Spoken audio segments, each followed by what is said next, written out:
बूढ़ा पिता। किसी गांव में एक बूढ़ा व्यक्ति अपने बेटे और बहू के साथ रहता था। परिवार सुखी संपन्न था, किसी तरह की कोई परेशानी नहीं थी। बूढ़ा बाप, जो किसी समय अच्छा खासा नौजवान था, आज बुढ़ापे से हार गया था।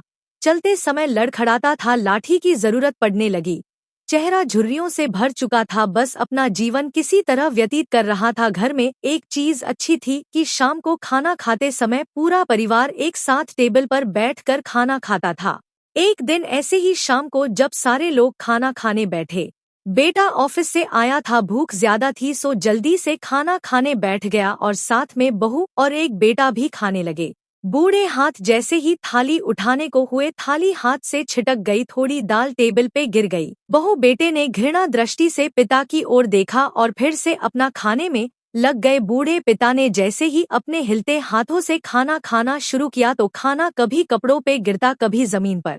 बहू चिढ़ते हुए कहा, हे राम, कितनी गंदी तरह से खाते हैं, मन करता है इनकी थाली किसी अलग कोने में लगवा देते हैं।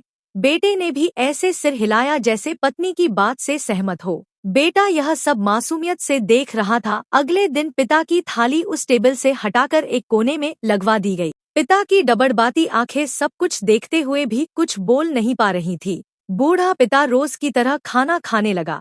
खाना कभी इधर गिरता, कभी उधर। छोटा बच्चा अपना खाना छोड़कर लगातार अपने दादा की तरफ देख रहा था। माँ ने पूछा, क्या हुआ बेटे, तुम दादाजी की तरफ क्या देख रहे हो और खाना क्यों नहीं खा रहे? बच्चा बड़ी मासूमियत से बोला, माँ, मैं सीख रहा हूँ कि वृद्धों के साथ कैसा व्यवहार करना चाहिए। जब मैं बड़ा हो जाऊंगा और आप लोग बूढ़े हो जाओगे तो मैं भी आपको इसी तरह कोने में खाना खिलाया करूंगा। बच्चे के मुंह से ऐसा सुनते ही बेटे और बहू दोनों कांप उठे। शायद बच्चे की बात उनके मन में बैठ गई थी, क्योंकि बच्चा ने मासूमियत के साथ एक बहुत बड़ा सबक दोनों लोगों को दिया था। बेटे ने जल्दी से आगे बढ़कर पिता को उठाया और वापस टेबल पे खाने के लिए बिठाया और बहू भी भागकर पानी का गिलास लेकर आई कि पिताजी को कोई तकलीफ ना हो। तो मित्रों, माँ बाप इस दुनिया की सबसे बड़ी पूंजी है। आप समाज में कितनी भी इज्जत कमा लें या कितना भी धन इकट्ठा कर लें, लेकिन माँ बाप से बड़ा धन इस दुनिया में कोई नहीं है। यही इस कहानी की शिक्षा है और मैं आशा करती हूँ कि मेरी इस कहानी को लिखना जरूर सार्थक होगी।